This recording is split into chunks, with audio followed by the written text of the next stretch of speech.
équilibre. Tu vois, c'est équilibre. Voilà. Tu es courageux comme moi, tu vas te décrire, tu fais comme ça, équilibre. Non, pas la foi. Montre comment tu équilibres les choses. Équilibre.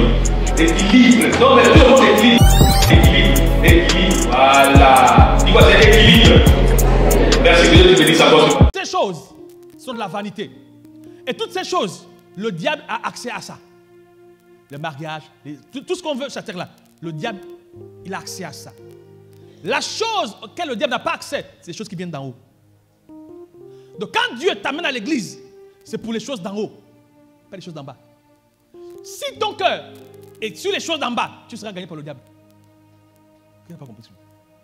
Si tu es à l'église à cause des choses d'en bas, le diable aura raison sur toi.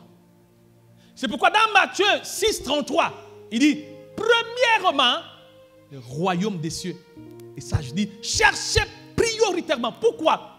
Le seul moyen pour que le diable n'ait pas accès au contrôle de tes pensées, tu dois avoir une préoccupation des choses d'en haut. Dis-moi amen. Pourquoi le diable n'a pas eu à atteindre les pensées de Jésus? Parce que Jésus était préoccupé à faire la volonté de son Père, qui est où? Dans les cieux. Sans rien faire.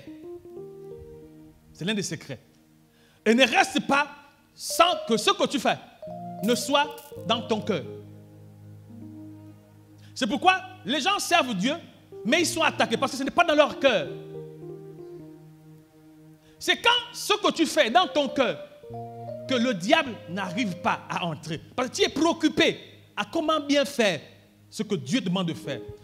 Quand quelqu'un a le règlement dans ses entrailles, il devient un penseur positif. Il pense comme Dieu.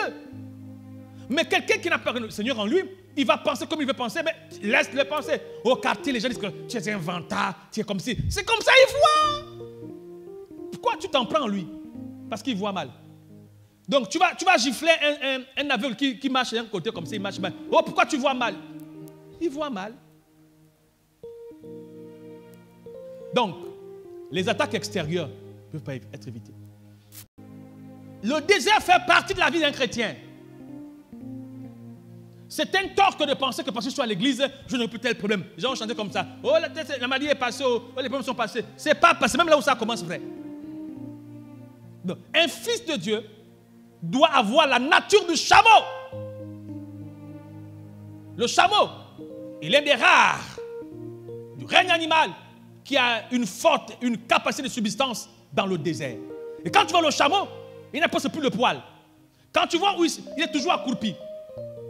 C'est tout noir. Il n'y a plus de poils sur ce machin. Et quand tu vois le chameau, il est toujours surchargé. Il porte des fardeaux. Quand tu deviens chrétien, mon frère, les attaques extérieures, tu les auras. Mais dis-toi, et c'est pourquoi tu dois lire ta vie. Lis ta vie comme un livre que tu lis le soir. Regarde-toi comment tu vis ta vie chrétienne. Et quand on passe par ça, on ne maudit pas Dieu. On a dit à Job, maudit Dieu et meurt. Si seulement Job avait osé maudire Dieu, son nom n'allait pas être inscrit dans le livre des vies. C'est parce que dans le désert, il a gardé. Quand vous lisez Job au début, Job 1, tout ça dit, on dit que Job avait une manière d'adorer Dieu. Il faisait des offrandes à Dieu pour ses enfants. Dès que c'est dur chez nous, chrétiens, dès qu'on t'a critiqué à l'église, tu ne viens plus à l'église. Mais c'est un désert que Dieu crée pour te faire monter.